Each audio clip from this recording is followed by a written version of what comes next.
Hello, everyone. I'm Randy Suarez, aka Silver Crow, and today we're going to talk about more of Bleach, the Thousand Year Blood War arc, and this time it's episode 8, which is called The Shooting Star Project Zero Mix. And let's just say, how they started out this episode was pretty damn good. This is the aftermath, so if you know how not watch this episode, this will contain spoilers. So my advice is leave the video, watch the show, then come back and continue watching. So anyway, without further ado, let's get started. Well, I'm gonna get started which how I thought about the episode. Actually, it's a great aftermath episode for what we got in the previous episode, and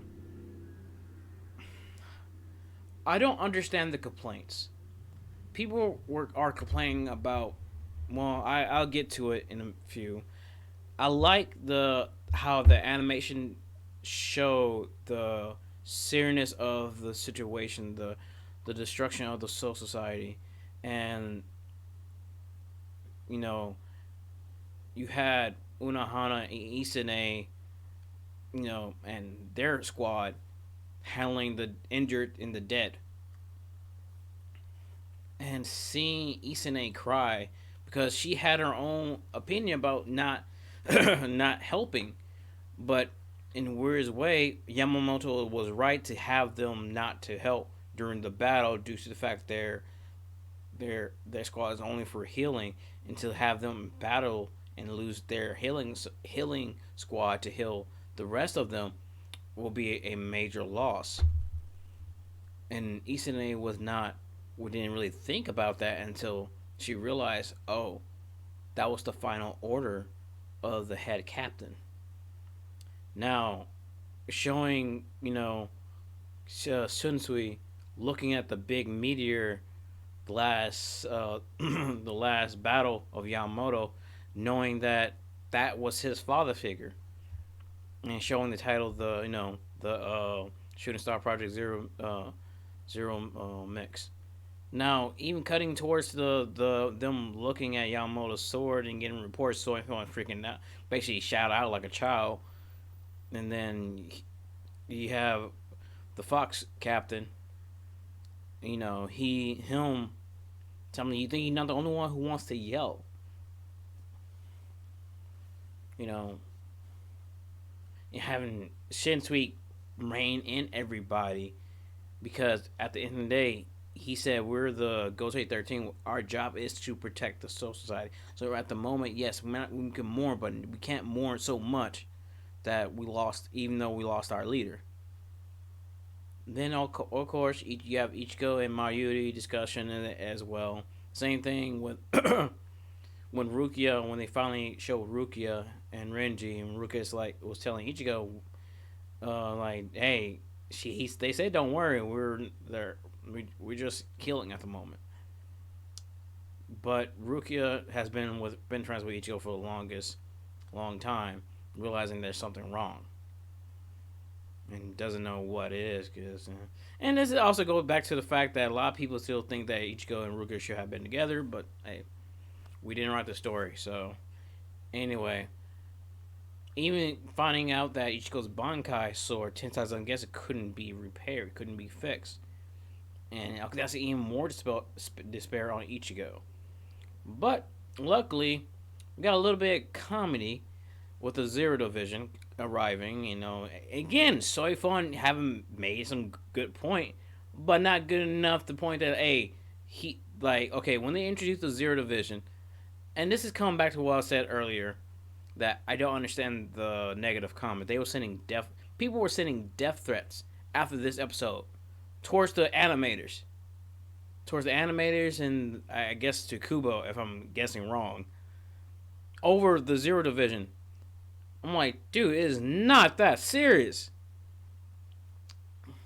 Anyway, just don't do it. So anyway,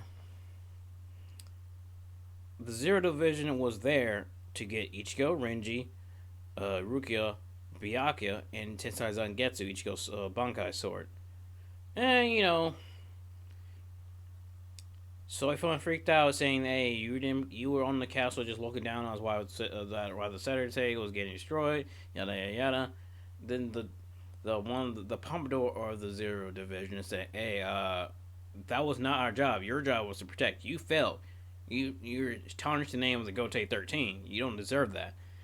And it looked like he was about to break her arm, but it's like then Ichibei, the big bald dude with the big beard, and just chopped him in the head, made his ass tooted up for no reason whatsoever.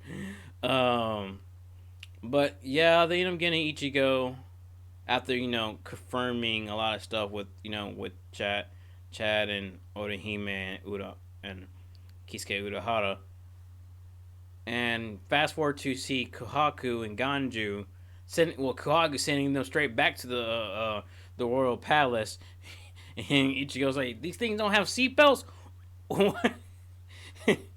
But when everybody's big shock was seeing Genjo and two others from Execution there, training with them, training with Kohaku and Ganju.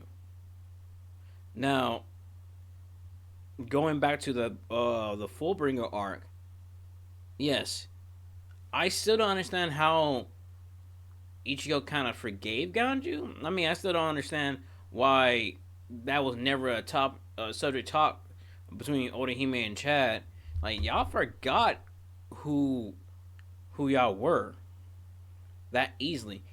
The point that Byakuya even put down his pride and say, "Hey, if you point your sword at Ichigo, I don't care if I know you or not. You're dead." But anyway, I digress on that one.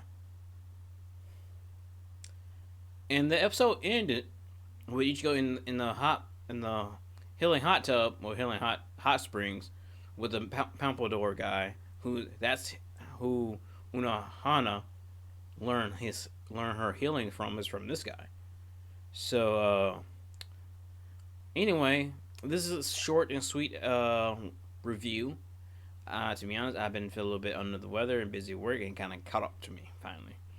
Anyway, but I'm back to my regular schedule and I'll be recording and posting on YouTube as much as I can, especially when I'm about to go on vacation in the next few days.